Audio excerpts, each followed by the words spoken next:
கடந்த வாரம் நாங்கள் கவர்மெண்ட்டால் வெளியிடப்படுகின்ற ஒஃபிஷியலான இணையதளத்தினூடாக பல்வேறுபட்ட அரசாங்க இணையதளங்களோட பட்டியல்களை பார்த்தோம். அதோட நாங்கள் எலக்ட்ரிசிட்டி பில், வாட்டர் பில் மாதிரி பில் பே பண்ணக்கூடிய இணையதளங்களையும் பார்த்தோம். இன்னும் ஏராளமான வெப்சைட்டுகளை பற்றியும் பார்த்தோம். அந்த கிளாஸில் தொடர்ச்சியாக இன்றைக்கு நாங்கள் இன்னும் சில வெப்சைட்டுகளை பற்றி பார்க்க போகிறோம். பாடத்துக்குள்ளே போவோம்.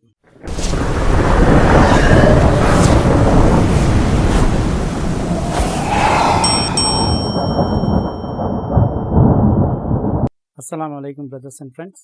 உங்கள் எல்லோர் மீதும் எல்லாம் வல்ல அல்லாஹ் ஜல்ல ஷானு தாலாவின் அன்பும் ஆதரவும் என்றென்றும் உண்டாவதாக என்று நாம் மைக்ரோபேஸ் சேனலின் சார்பாக அல்லாஹ்வை பிரார்த்தித்துக் கொள்கிறோம். இந்த சார்ட்டை பற்றி நாங்கள் போன கிளாஸில் பார்த்தோம். இதில் நாங்கள் ஃபர்ஸ்ட் 2 லிஸ்ட்டையும் பார்த்தோம்.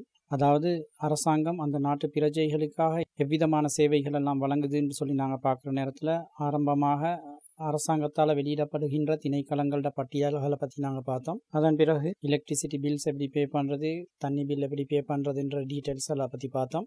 இன்றைக்கு நாங்கள் மூணாவதாக ரினிவல் ஆஃப் வெஹிக்கல் லைசன்ஸ், இந்த வெஹிக்கல் லைசனோட சம்மந்தப்பட்ட வெப்சைட்டை பற்றி பார்ப்போம். இதுக்கு பிறகு வரக்கூடிய வெப்சைட்டுகள் எல்லாத்துலேயும் அந்த வெப்சைட் இணையதளங்களோட முகவரிகளை பற்றி தான் நான் பெருசாக வெளியிடுவேன். அதில் நாங்கள் மிச்சம் பெரிய லெவலில் ஊடுருவி பார்க்க மாட்டோம். இந்த மாதிரி சேவைகளை அரசாங்கம் எங்களுக்கு வழங்குதுன்னு நீங்கள் தெரிஞ்சாலே போதும். கிரேட் 10 ஸ்டூடெண்ட்ஸ், இந்த வெப்சைட்டுகளில் பிரயோசனங்களை எடுக்க நினைக்கிறவங்க உண்மையில் அந்த வெப்சைட்டுக்குள்ளே கொஞ்சம் ஆழமாக ஊடுருவி பார்த்தீங்கன்னு சொன்னால் உங்களுக்கு அதுக்கு அங்கால என்ன செய்கிறேன்னு சொல்லி விளங்கும். கடைசி கிளாஸில் நாங்கள் செஞ்ச வீடியோவை பார்த்துட்டு உண்மையில் நிறைய நண்பர்கள் எங்களுக்கு கால் பண்ணி மிச்சம் பிரயோசனமாக இருந்தேன்னு சொல்லி நீங்கள் சொன்னீங்க. இருந்தாலும் எங்களுக்கு அந்த வீடியோட தொடர்ச்சியாக எங்களுக்கு பலவிதமான வெப்சைட்டுகளுக்கும் போய் மிச்சம் விளக்கமாக எங்களுக்கு சொல்லித்தரத்துக்கு விருப்பம் தான். இருந்தாலும் இந்த கிரேட் 10 சிலபஸை பொறுத்தவரையில் நாங்கள் ஏற்கனவே இந்த பாட வகுப்புகளை தொடங்கினது கொஞ்சம் லேட்டாக நாங்கள் ஃபீல் பண்ணுறோம். என்னன்னு சொன்னால் ஸ்கூல்ஸ்ல எல்லாம் ஒரு 4-5 பாடத்துக்கிட்ட முடிச்சுட்டு போய்த்தாங்க. வரக்கூடிய கிரேட் 10 ஸ்டூடெண்ட்ஸுக்கு நாங்கள் கூடிய சீக்கிரம் சிலபஸை முடிக்க வேண்டிய ஒரு கட்டாயத்தில் இருக்கிறதால எங்களுக்கு மிச்சம் விளக்கமாக இந்த வெப்சைட்டுகளை பற்றி விளங்கப்படுத்த இயலாமை இருக்கிறத குறித்து நாங்கள் உண்மையில் வருத்தப்படுறோம். பிந்தின காலத்தில் நாங்கள் இதுகளை தேவைன்னு சொன்னால் இன்னும் விளக்கமாக பலவிதமான வெப்சைட்டுகளை எப்படி அணுகிறன்ற விடயங்களை நாங்கள் இன்னும் கொஞ்சம் டீப்பாக பார்ப்போம். ஆனால் இப்போதைக்கு நாங்கள் கதவை மட்டும் காட்டுறோம், நீங்கள் தான் அதுக்குள்ளால நுழைஞ்சி போகணும். ரைட், அடுத்து நாங்கள் பார்க்க வேண்டியது ரினிவல் ஆஃப் வெஹிக்கல் லைசன்ஸ், அதாவது வாகனங்களோட லைசன்ஸை ரினியூ பண்ணுறது எப்படி. இதை செய்வதற்காக gov.lk சொல்லக்கூடிய இணையதளத்துக்குள்ளே நுழைஞ்சி அதில் சர்வீசஸ் அண்ட் இன்ஃபர்மேஷன் சொல்லக்கூடிய ஹெட்டிங்க்கு கீழே இருக்கிற ஆன்லைன் சர்வீசஸ்ன்ற லிங்க்கை நாங்கள் கிளிக் பண்ணுறோம். இந்த லிங்க்குள்ளே வரக்கூடிய சர்ச் பாருக்குள்ளே நாங்கள் நுழைஞ்சி வெஹிக்கல் நான் டைப் பண்ணுறதுக்காக VEHன்னு மாத்திரம் அடிக்கிற நேரத்திலேயே எங்களுக்கு 2 விதமான லிங்க்கை இந்த வெப்சைட் காட்டுது. இதில் லிஸ்ட்டில் முதலாவதாக இருக்கக்கூடியது ஆன்லைன் வெஹிக்கல் நம்பர் என்கொயரின்னு காட்டுது. அதாவது நாங்கள் புதிதாக ஒரு வாகனத்தை நாங்கள் வாங்கினோம்னால் என்ன மாடல், அதாவது காரா, வேனா, பஸ்ஸா அல்லது மோட்டார் பைக்கான்னு சொல்லி நாங்கள் கொடுக்குற நேரத்தில் நாங்கள் செலக்ட் பண்ணுற கேட்டகரி காராக இருந்தால் இந்த புதிதாக வாங்கப்படக்கூடிய காருக்கு கடைசியாக என்ன நம்பர் கொடுக்கப்பட்டிருக்குது, அடுத்து வரப்போகிற நம்பர் என்னன்றது விவரத்தை எங்களுக்கு பார்த்துக்கொள்ள இயலும். இதில் வரக்கூடிய 2வது லிங்க் வெஹிக்கல் ரெவன்யூ லைசன்ஸ் சர்வீஸாக இருக்கும்.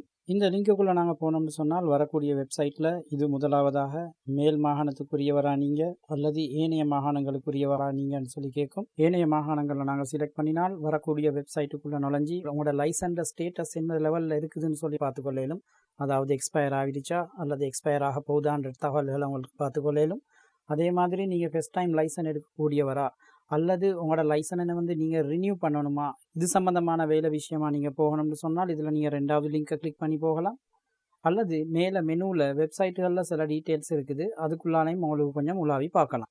குறிப்பாக இதில் சப்போர்ட் ஆர்கனைசேஷன்ற மெனுக்குள்ளால நீங்கள் போனீங்கன்னு சொன்னால் வாகனங்களோட இன்சூரன்ஸோட சம்மந்தப்பட்ட கம்பெனிகளோட தகவல்கள் உங்களுக்கு பெற்றுக்கொள்ளவும் மேலும், அல்லது வாகன புகை பரிசோதனைகள் சம்பந்தமான தகவல்கள் உங்களுக்கு பெற்றுக்கொள்ளவும் மேலும், அல்லது அடுத்த ஆப்ஷனுக்கு போய்த்து வாகனங்களோட ஃபிட்னஸை உறுதி செய்யக்கூடிய சென்டர்களோட டெலிஃபோன் நம்பர்ஸ், இமெயில் அட்ரஸ் மாதிரி விஷயங்களை உங்களால் பெற்றுக்கொள்ளவும் மேலும். அதாவது ஒரு உதாரணத்துக்கு நீங்கள் ஒரு சென்ட்ரல் ப்ரொவின்ஸை சேர்ந்தவராக இருந்தீங்கன்னு சொன்னால் உங்களோட சென்ட்ரல் ப்ரொவின்ஸில் என்னென்ன இடங்களில் இந்த கம்பெனிஸ்கள் இருக்குது, அந்த அட்ரஸுகள் என்ன, அதில் டெலிஃபோன் நம்பர்கள் என்ன, இமெயில் அட்ரஸ் என்னன்ற தகவல்கள் எல்லாத்தையும் உங்களால் பற்றி பெற்றுக்கொள்ள இயலும். எனவே இந்த வெப்சைட்டை பார்க்குற நேரம் அரசாங்கம் தனது நாட்டு மக்களுக்காக வாகன அனுமதி பத்திரங்களை புதுப்பிக்கிற சம்பந்தமான சேவைகளை இணையதளத்தினூடாக வழங்கியிருப்பதை எங்களால் அவதானிக்கக்கூடியதாக இருக்கும். அடுத்ததாக லிஸ்ட்டில் வரக்கூடிய கவர்மெண்ட் இன்ஃபர்மேஷன் சர்வீசஸை பொறுத்தவரையில் நாங்கள் கவர்மெண்ட் இன்ஃபர்மேஷன் சென்டரை பற்றியும் ICTA பற்றியும் கடந்த வீடியோக்களை நாங்கள் டீட்டெயிலாக பார்த்தோம். அதே மாதிரி அடுத்த லிஸ்ட்டில் வரக்கூடிய ஐட்டம் கான்ஸ்டிடியூஷன், அரசியல் அமைப்பை பற்றினது. இந்த கான்ஸ்டிடியூஷனை பற்றின தகவல்களை பெற்றுக்கொள்வதற்காக வேண்டி நாங்கள் இந்த google.lk என்ற முகப்பு பகுதிக்கு அதுலேருந்து நாங்கள் ஆக கீழ்ப்பகுதியை நோக்கி நாங்கள் போனோம்னு சொன்னால் இங்கே இருக்குது ஒரு ஆப்ஷன் உண்டு, கான்ஸ்டிடியூஷன் சொல்லி உண்டு. இதை நாங்கள் கிளிக் பண்ணினோம்னால் இதில் எங்களுக்கு சில தகவல்களை பெற்றுக்கொள்ளையிலும். இந்த தகவல்களை ஆங்கிலத்தில் வாசிக்கிறதில் உங்களுக்கு சிரமங்கள் இருக்கும்னு சொன்னால் நீங்கள் இதை லேசான முறையில் தமிழுக்கு டிரான்ஸ்லேஷன் பண்ணிக்கொள்ளையிலும். இதுக்கு நீங்கள் என்ன செய்யணும்னு சொன்னால் இதுக்குள்ளே இருக்கக்கூடிய டெக்ஸ்ட் பகுதி எல்லாத்தையும் நீங்கள் ஒரு முறை காப்பி பண்ணிக்கொள்ளுங்க. இன்னும் உங்களோட இன்டர்நெட்டில் இருக்கக்கூடிய நியூ டெப்ன்ற ஆப்ஷனை கிளிக் பண்ணி அதுக்குள்ளே நீங்கள் google.comன்ற இணையதளத்துக்கு போங்க. அந்த வெப்சைட்டில் வலது பக்கம் மேல் மூலையில் 9 டாட்ஸ் இருக்கக்கூடிய அந்த ஐக்கனை கிளிக் பண்ணிங்கன்னு சொன்னால் அதில் உங்களுக்கு டிரான்ஸ்லேட்னு சொல்லி ஒரு ஆப்ஷன் ஒன்று வரும். அந்த டிரான்ஸ்லேட் ஆப்ஷனை கிளிக் பண்ணி வரக்கூடிய வெப்சைட்டில் நீங்கள் இடது பக்கத்தில் இருக்கக்கூடிய விண்டோவில் ஆங்கில மொழியை செட் பண்ணிக்கொள்ளுங்க. வலது பக்கத்தில் இருக்கக்கூடிய விண்டோவில் தமிழ் மொழியை செலக்ட் பண்ணிக்கொள்ளுங்க. இடது பக்கத்தில் ஆங்கில மொழிக்கு இருக்கக்கூடிய விண்டோ உள்ளுக்கு நீங்கள் காப்பி பண்ணின டெக்ஸ்ட்டை அப்படி பேஸ்ட் பண்ணினீங்கன்னு சொன்னால் வலது பக்கத்தில் தமிழ் மொழியில் அதுக்குரிய டிரான்ஸ்லேஷனை காட்டும். அதில் உங்களுக்கு ரீட் பண்ணி தேவையான விஷயங்களை விளங்கிக் கொள்ள இயலும். இவ்வாறே நீங்கள் வெப்சைட்டுகளில் வரக்கூடிய எந்த ஒரு இடத்துலையும் நீங்கள் ஆங்கில மொழிக்குரிய டிரான்ஸ்லேஷனை நீங்கள் தமிழில் பெறுறதுக்கு விரும்பினீங்கன்னு சொன்னால் இந்த இடத்துல காப்பி பேஸ்ட் பண்ணுறதன் மூலம் தமிழ் மொழிபெயர்ப்பை உங்களால் பெற்றுக்கொள்ள முடியும். இவ்வாறு லிஸ்ட்டில் அடுத்ததாக லீகல் சிஸ்டம்னு சொல்லி இருக்குது. இந்த லீகல் சிஸ்டத்தை எங்களுக்கு கான்ஸ்டிடியூஷனுக்கு அடுத்ததாக பார்க்க முடியும். இந்த லீகல் சிஸ்டத்துக்குள்ளே நீங்கள் போய் பார்ப்பீங்கன்னு சொன்னால் டேட்டா ப்ரொடெக்ஷனோட சம்மந்தப்பட்ட சட்டங்கள், எலக்ட்ரானிக் டிரான்சாக்ஷன்களோட சம்மந்தப்பட்ட சட்டங்கள், அதே மாதிரி digital signature, computer crimes, cyber security, intellectual property, இது மாதிரி ஏகப்பட்ட சட்டங்கள் இருக்குது. இதுகளோட சம்மந்தப்பட்ட விடயங்களை உங்களுக்கு இந்த வெப்சைட்டுக்குள்ளால் போய் அணுகி கொள்ளலாம். இவ்வாறு இலங்கை அரசாங்கத்தால் தனது நாட்டு பிரஜைகளுக்காக வழங்கப்படக்கூடிய சேவைகளை பொறுத்தவரையில் கடைசியாக மெப்ஸ் இருக்குது. இந்த மெப்ஸுக்குள்ளே நாங்கள் நுழைஞ்சு பார்த்தோம்னு சொன்னால் அட்மினிஸ்ட்ரேட்டிவ் டிவிஷன்களை பற்றின மெப்புகள் இருக்குது, விவசாயத்தோட சம்பந்தப்பட்ட மெப்புகள் இருக்குது, பாதை வலையமைப்புகளோட சம்பந்தப்பட்ட மெப் இருக்குது. அவ்வாறு இலங்கையில் சுற்றுலா பயணிகளுக்காக வெளியிடப்படக்கூடிய மெப்பும் இருக்குது. அதாவது சுற்றுலா தலங்கள் சம்பந்தமான மெப்புகளும் இருக்குது. இவ்வாறு பலவிதமான மெப்புகளை எங்களுக்கு gov.lk சொல்லக்கூடிய இந்த இணையதளத்தின் மூலமாக பெற்றுக்கொள்ள முடியும். அடுத்து இரண்டாவது நாங்கள் பார்க்கக்கூடிய விஷயம் என்னன்னு சொன்னால் ஒரு அரசாங்கம் இன்னொரு அரசாங்கத்துக்கு எவ்விதமான தகவல்களை வழங்கும்.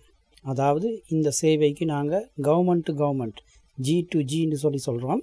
ஒரு அரசாங்கம் இன்னொரு அரசாங்கத்துக்கு தகவல்களை வழங்குது ஏன் என்று சொல்லி நாங்கள் பார்த்தோம்னு சொன்னால் பிரதானமாக அந்த நாட்டுக்கு வரக்கூடிய டூரிஸ்ட்டுகள், அதாவது சுற்றுலா பயணிகளுக்காக சில விஷயங்களை கொடுக்கும். உதாரணமாக எங்களோட நாட்டுக்கு ஒரு வெளிநாட்டிலேருந்து ஒரு சுற்றுலா பயணி வாராருன்னு சொன்னால் அந்த சுற்றுலா பயணியை தனது நாட்டுக்குள்ளே வாரத்துக்கு அனுமதிக்கிறதுக்கான அனுமதி பத்திரத்துக்கு நாங்கள் விசான்னு சொல்லுவோம். இந்த விசாவோட சம்மந்தப்பட்ட இன்ஃபர்மேஷன்களை ஏனைய நாடுகளில் இருக்கக்கூடிய மக்களுக்கு அரசாங்கம் வழங்கும். இதே மாதிரி இந்த நாட்டுக்குள்ளே வார நேரம் அரசாங்கத்தால் வெளியிடப்படக்கூடிய சட்டங்கள் என்னன்ற விஷயங்களை கவர்மெண்ட் வலியுறுத்தும். வெளிநாடுகள்லேருந்து வரக்கூடியவங்களுக்கு எவ்விதமான உதவிகள், எந்தெந்த இடங்களில் என்னென்ன மாதிரி தங்குறதுக்குரிய வசதிகள், இது சம்பந்தமான விவரங்களை ஒரு நாடு இன்னொரு நாட்டு மக்களுக்கு கொடுக்கணும்.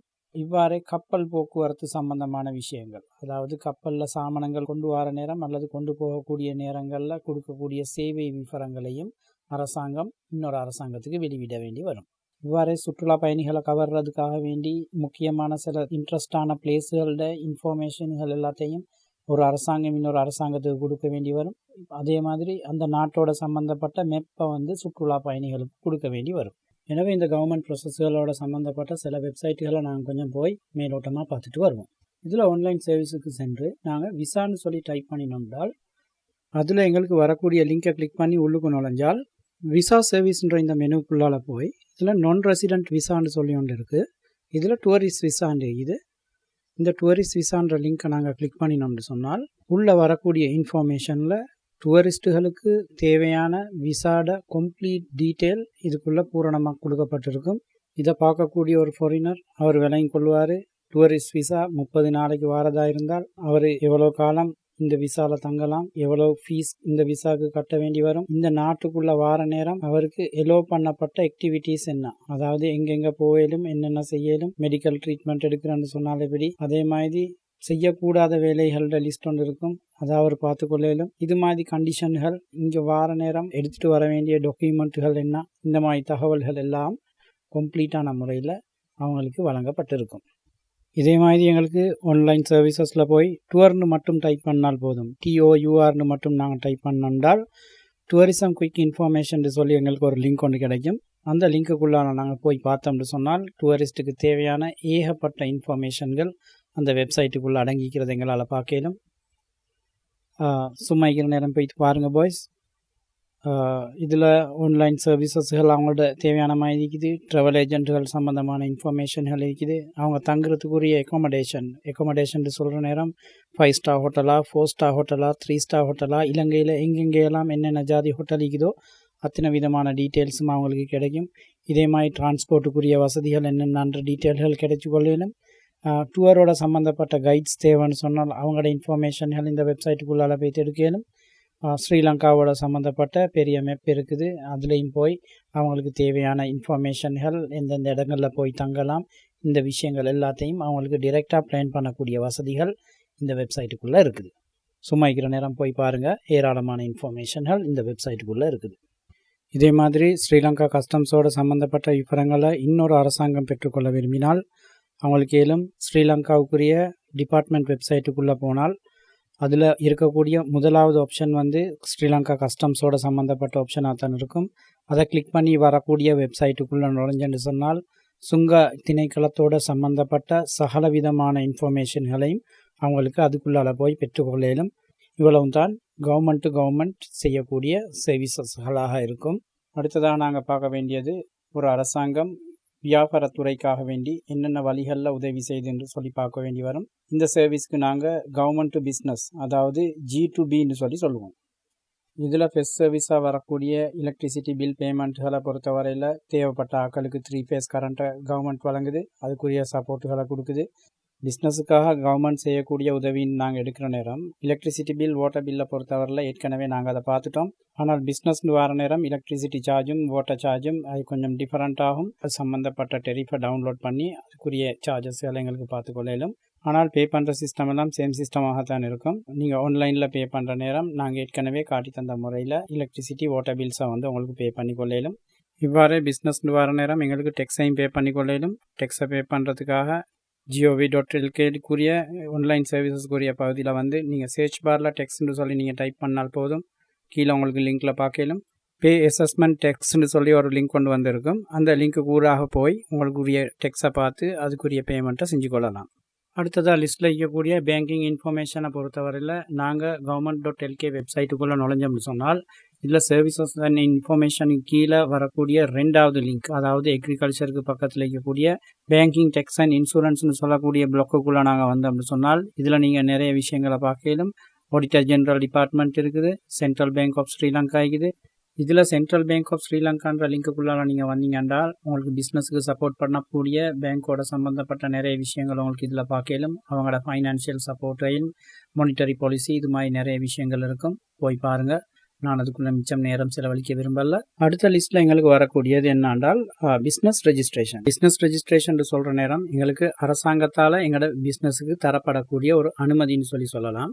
அதாவது நாங்கள் ஒரு புதுதாக ஒரு வியாபாரத்தை ஆரம்பிக்கிற நேரத்தில் இந்த வியாபாரம் அதோட தன்மை, அது கீழே நாங்கள் என்னென்ன விதமான சர்வீசஸ்களை நாங்கள் செய்ய போகிறோம், இதுக்கு என்ன போர்டு போட போகிறோம், அந்த போர்டு வரக்கூடிய அட்ரஸ் என்ன, இது மாதிரி தகவல்கள் அத்தனையும் நாங்கள் அரசாங்கத்துக்கு வழங்க வேண்டி வரும். அந்த அத்தனை டீட்டெயில்ஸையும் அரசாங்கம் பெற்றுக்கொண்டு தேவைப்பட்டால் அது சம்பந்தமாக இன்ஸ்பெக்ஷனுக்கு ஆக்களையும் அனுப்பி அந்த ஆஃபீஸர்ஸ் ஆராய்ச்சி பார்த்து கொடுக்குற ரிப்போர்ட்டை அடிப்படையில் எங்களோட பிஸ்னஸை செய்யலாமா செய்யக்கூடாதான்ற விஷயத்தை ஆராய்ச்சி பார்த்து அதை எங்களோட பிஸ்னஸை அப்ரூவ் பண்ணும்.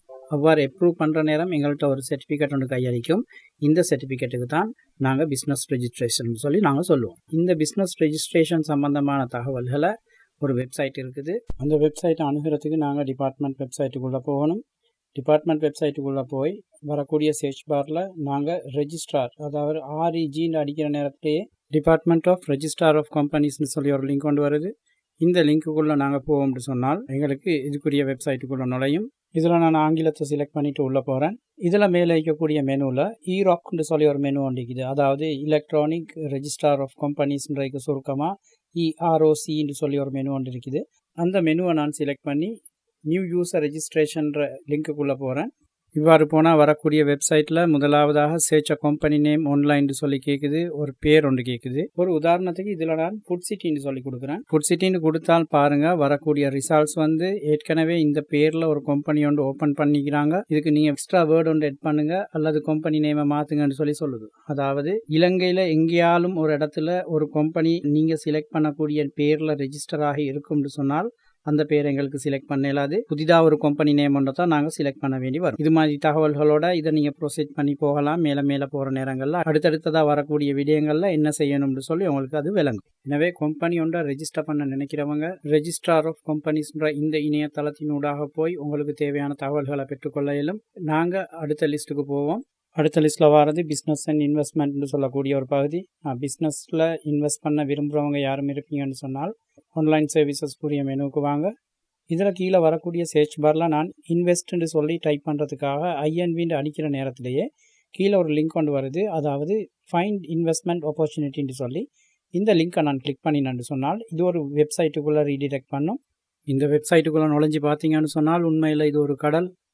இதில் ஏராளமான ஆப்பர்ச்சுனிட்டிஸ் இருக்குது.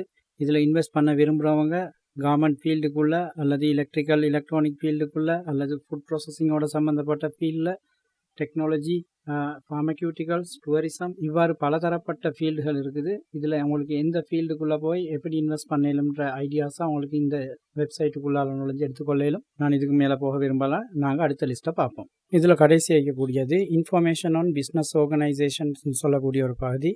பட் அன்ஃபார்ச்சுனேட்லி நாங்கள் கவர்மெண்ட் வெப் டைரக்டரி நாங்கள் பார்த்துட்டு வர நேரத்தில் எங்களுக்கு தெரியும் பப்ளிக் கம்பெனி சம்மந்தமான லிஸ்ட்டை எங்களுக்கு வெப்சைட்டுக்குள்ளால் போய் பார்க்க இயலாமல் இருந்தது. அதுக்கு காரணம் அதுக்குரிய வெப்சைட் இன்னும் டெவலப் பண்ணிப்பட்டில்லை. ஃப்யூச்சரில் கவர்மெண்ட் அதை டெவலப் பண்ணி முடிக்கிற நேரங்களில் பப்ளிக் கம்பெனி சம்மந்தமான டீட்டெயில்களை பார்க்கக்கூடிய ஆப்பர்ச்சுனிட்டி கிடைக்கும்னு சொல்லி நாங்கள் நம்பலாம். இந்த லிஸ்ட்டில் கடைசியாக வரக்கூடிய பகுதி என்னன்னு சொன்னால் அரசாங்கம் தனது அரசு ஊழியர்களுக்காக வழங்கக்கூடிய தகவல்கள் என்னன்ற விடயங்களை பற்றி தான் நாங்கள் பார்க்க போகிறோம். இதில் முதலாவது வரக்கூடியது ஃபார்ம்ஸ்னு சொல்கிற நேரம் குறிப்பாக ஒரு அரசாங்க திணைக்களத்தை பொறுத்தவரையில் அந்த திணைக்களத்திலேயே வேலை செய்யக்கூடிய ஊழியர்களுக்காக அந்தந்த ஃபார்ம்கள், அதாவது லீவ் எடுக்கிறேன்னு சொன்னாலோ அல்லது ஷார்ட் லீவில் போகிறேன்றாலோ கடன் எடுக்கிறேன்னு சொன்னாலோ அது சம்பந்தமான ஃபார்ம்களை அவங்களுக்கு அந்த திணைக்களம் ஊடாகவே பெற்றுக்கொள்ள முடியும். அதுவும் இலவசமாகவே பெற்றுக்கொள்ள முடியும். லிஸ்ட்டில் அடுத்து வரக்கூடிய விடயம் என்னான்னு நாங்கள் பார்த்தால் அது கெசட்டாக இருக்கும். இந்த கெசட்னு சொல்கிற நேரம் ஒவ்வொரு வாரமும் அரசாங்கத்தால் வெளியிடப்படுகின்ற ஒரு இதழ். இதில் ஏராளமான பொதுமக்களுக்கு சொல்லக்கூடிய விடயங்களும் இருக்கும், அரச ஊழியர்களுக்கு சொல்லப்படக்கூடிய விடயங்களும் இருக்கும். முக்கியமான அரசியல் மாற்றங்கள் எதுவும் நடக்கும்னு சொன்னால் அதையும் இதில் கெசட் பண்ணுவாங்க. இந்த அரசியலோட சம்பந்தப்பட்ட விஷயங்கள் ஒவ்வொரு வாரமும் வெளியிடப்படும். இதை நாங்கள் இந்த government.lk என்ற வெப்சைட் ஊடாகவே போய் எங்களுக்கு பார்க்கலாம். இதுக்கு நாங்கள் முகப்பு பக்கத்திலே இருக்கக்கூடிய சர்ச் பாருக்குள்ளே போய் நாங்கள் கெசட்னு சொல்லி டைப் பண்ணினோம்னு சொன்னால் கீழே வரக்கூடிய ஒரு லிங்க் ஒன்று கிடைக்கும். இந்த லிங்க் டிபார்ட்மெண்ட் ஆஃப் கவர்மெண்ட் பிரிண்டிங்னு சொல்லியிருக்கோம். இதை நாங்கள் கிளிக் பண்ணினோம்னு சொன்னால் ஒரு பேஜ் டிஸ்பிளே ஆகும். அநேகமான நேரங்களில் இந்த வெப் பேஜ் வந்து உங்களுக்கு டிஸ்பிளே ஆகாது. நீங்கள் என்ன செய்யணும்னு சொன்னால் மேலே இருக்கக்கூடிய சர்ச் பாரில் HTTPSன்னு சொல்லியிருக்கோம். இதில் HTTPக்கு பக்கத்தில் இருக்கக்கூடிய இந்த எஸ்ஸை நீங்கள் ஒரு முறை அழிச்சுட்டு நீங்கள் என்டர் பண்ணீங்கன்னு சொன்னால் உங்களுக்கு கெசட்டுக்குரிய பேஜ் வந்து ஓப்பன் ஆகும். இவ்வாறு ஓப்பன் பண்ணக்கூடிய பகுதியில் உங்களுக்கு மேலே டேட் வைஸாக உங்களுக்கு செலக்ட் பண்ணி கொள்ளையிலும். அதாவது 2024 இப்போ செப்டம்பர் காட்டுது. உங்களுக்கு தேவைன்னு சொன்னால் ஆகஸ்ட்டில் வெளியிடப்பட்டிருக்கக்கூடிய கெசட்டை நீங்கள் பார்க்கணும்னு சொன்னால் நீங்கள் இதில் ஆகஸ்ட் மாதத்தை செலக்ட் பண்ணி கொள்ளலாம். இல்லை 2ஆம் தேதி வெளியிடப்பட்டிருக்குது 9, 16, 23, 30. அதாவது ஆகஸ்ட்டில் 5 கெசட் வெளியிடப்பட்டிருக்குது. இதில் நீங்கள் எந்த டேட்டுக்குரிய கெசட்டை பார்க்க விரும்புகிறீங்களோ அந்த டேட்டை நீங்கள் செலக்ட் பண்ணிவிட்டு சர்ச்னு கொடுத்தீங்கன்னு சொன்னால் அதுக்குரிய கெசட் உங்களுக்கு ஓப்பன் ஆகும். அதாவது கவர்மெண்ட்டால் வெளியிடப்படக்கூடிய சில சட்டங்களையோ அல்லது சில முக்கியமான ஃபார்ம்ஸ்களையோ நீங்கள் இந்த கெசட்டுக்குள்ளால் போய் பார்த்து கொள்ளலாம். அந்த டேட்டை நீங்கள் தெரிஞ்சு வச்சுக்கொண்டு அந்த கெசட்டுக்குள்ளால் போய் நீங்கள் சர்ச் பண்ணுவீங்கன்னு சொன்னால் அதில் உங்களுக்கு தேவையான இன்ஃபர்மேஷன் கிடைக்கும். இந்த கெசட் டைம் மெனு ஏரியாவுக்குள்ளே போய்த்து பார்த்தீங்கன்னு சொன்னால் உங்களுக்கு விளங்கும். இதில் பாருங்கள் டெண்டர் நோட்டீஸுகள் இருக்குது, வேக்கன்சிஸ் இருக்குது. இதில் நீங்கள் வேக்கன்சிஸை கிளிக் பண்ணி பார்த்தீங்கன்னு சொன்னால் கவர்மெண்ட்டால் வெளியிடப்படக்கூடிய அரசாங்க உத்தியோகங்களுக்கு உங்களுக்கு அப்ளை பண்ணலாம். இந்த மாதிரி விஷயங்கள் எல்லாத்தையும் எங்களுக்கு கெசட்டுக்குள்ளால் பார்த்து கொள்ளலாம். அரசாங்க ஊழியர்களை பொறுத்தவரையில் அவங்கள வேலைகள்லையோ சம்பள மாற்றங்களையோ இது சம்பந்தமான விஷயங்களுக்கு வந்து அரசாங்கத்தால் சில தீர்மானங்கள் எடுப்பாங்கன்னு சொன்னால் இது இந்த கெசட்டுக்குள்ளால் வரும். எனவே அரசாங்கம் தனது ஊழியர்களுக்காக வெளியிடப்படக்கூடிய தகவல்கள் என்று சொல்கிற நேரங்களில் அது கெசட் மூலமாகவும் வெளியில் வரும். இதே மாதிரி அடுத்த லிஸ்ட்டில் இருக்கக்கூடியது சர்க்குலர்ஸ், அதாவது சுற்று நிருபங்கள். இதில் நான் கவர்மெண்ட்டால் வெளியிடப்படுகின்ற சர்க்குலர் ஒன்றை பார்க்குறதுக்காக வேண்டி நான் government.lk வெப்சைட்டுக்குள்ளே வந்து ஆன்லைன் சர்வீசஸ் கீழே நான் சர்ச் பண்ணுறேன். சர்க்குலர்னு சொல்லி CIR அடிக்கிற நேரத்திலேயே கீழே வெப்சைட் லிங்க் கொண்டு லோட் ஆகுது. நான் அந்த லிங்க்குள்ளே போகிறேன். இதில் போய் பார்த்தேன்னு சொன்னால் எங்களுக்கு தெரியும் அரசாங்கத்தால் வெளியிடப்படுகின்ற சுற்று நிருபங்களோட பட்டியல் இங்கே டிஸ்பிளே ஆகும். இதில் நான் 2வது லிங்க்கை நான் கிளிக் பண்ணி பார்க்குறேன். இது 2024 8ஆம் மாதம் 6ஆம் தேதி வெளியிடப்பட்ட ஒரு சிற்றுநிருபம் உண்டு. வசதிக்காக நாங்கள் தமிழில் பார்க்குறோம். டவுன்லோட் பண்ண சொல்லி கேட்குது. நான் டவுன்லோட் பண்ணுறேன், ஓப்பன் பண்ணுறேன். இதில் நீங்கள் பார்த்தீங்கன்னா அவங்களுக்கு விளங்கும். இது ஒரு சர்க்குலர் உண்டு. சகல அரசாங்க ஓய்வூதியர்களுக்கான இடைக்கால கொடுப்பனவினை வழங்குதல். இந்த சர்க்குலர் நீங்கள் பார்த்தீங்கன்னா விளங்கும் அவங்களுக்கு 2024 7ஆம் மாதம் நடந்த ஒரு மீட்டிங் ஒன்றில் 3000 ரூபா கொடுப்பனோட கொடுக்குறேன்னு சொல்லி தீர்மானிச்சுக்கிறாங்க. இது செப்டம்பர் மாதத்துலேருந்து ஒவ்வொரு ஓய்வூதியம் பெற்றவர்களுக்கும் 3000 ரூபா கொடுப்பனம் ஒன்று கொடுக்குறாங்க. சரியா? இது ஒரு சுற்றறிக்கை. இவ்வாறு சர்க்குலர்கள் காலத்துக்கு காலம் தேவைக்கு ஏற்ற மாதிரி கவர்மெண்ட்டால் வெளியிடப்படும். இதை நாங்கள் இந்த சர்க்குலர்னு சொல்லக்கூடிய இந்த ஏரியாவுக்குள்ளால் போய் பார்த்துக்கொள்ளலாம். இதில் கவர்மெண்ட்டால் வெளியிடப்படுகின்ற எல்லா விதமான சர்க்குலர்களோட டீட்டெயிலும் இந்த வெப்சைட்டுக்குள்ளே இருக்கும். இதை கவர்மெண்ட் சர்வன்ட் இடைக்கிட போய் பார்த்து கொண்டாங்கன்னு சொன்னால் அது அவர்களுக்கு பிரயோசனமானதாக இருக்கும். லிஸ்ட்டில் நாங்கள் கடைசியாக பார்க்க வேண்டிய விஷயம் என்னென்றால் அரச ஊழியர்களுக்காக கடன் வழங்குவது சம்பந்தமான விவரங்கள். இதுகளை நான் government.lk என்ற வெப்சைட்டில் தேடி பார்த்த அளவில் அது சம்பந்தமான விவரங்கள் எங்களுக்கு கிடைக்கல. பொதுவாக இந்த லோன் மாதிரி ஃபெசிலிட்டிஸை கவர்மெண்ட் ஒர்க்கர்ஸ் எதிர்பார்ப்பாங்கன்னு சொன்னால் அநேகமாக அதோட சம்மந்தப்பட்ட பேங்க்கோட தொடர்பு பட்டு இவங்களோட டாக்குமெண்ட்ஸை கொடுத்து கடன்கள் தேவைண்டா பெற்றுக்கொள்ளக்கூடிய வசதிகள் அவங்களுக்கு இருக்குது. இவ்வளோ தான் நாங்கள் இந்த government.lk என்ற வெப்சைட் உள்ளுக்கால நாங்கள் போய் பார்க்கக்கூடிய விஷயங்கள். இது சாதாரணமாக ஸ்கூல்ஸில் இதை ஸ்கிப் பண்ணிட்டு போகக்கூடிய ஒரு செக்ஷனாக இருந்தாலும் எங்களால் அப்படி ஸ்கிப் பண்ணி கொண்டு போக இயலாமல் இருந்ததுக்கு காரணம் என்னன்றது அவங்களுக்கு இப்போ விளங்கியிருக்கும். நாங்கள் 2 கிளாஸாக நாங்கள் இந்த government.lk என்ற வெப்சைட் எடுத்துக்கொண்டு செஞ்சோம். அந்த அளவு கடல் மாதிரி இருந்தது இன்ஃபர்மேஷன்கள். உண்மையில் இதை நாங்கள் கண்டமாய் ஸ்கிப் பண்ணிட்டு போகக்கூடிய ஒரு பாடம் கொண்டு இல்லை. அடுத்து வரக்கூடிய பாடங்கள் எல்லாம் எங்களுக்கு கொஞ்சம் குயிக்காக பார்த்துட்டு பேச்சுன்னு சொல்லி நாங்கள் நம்பலாம். இன்ஷா அல்லாஹ் நாங்கள் அடுத்த கிளாஸில் சந்திப்போம். அது வரைக்கும் அஸ்ஸலாமு அலைக்கும் வரஹ்மத்துல்லாஹி வபரகாத்துஹு.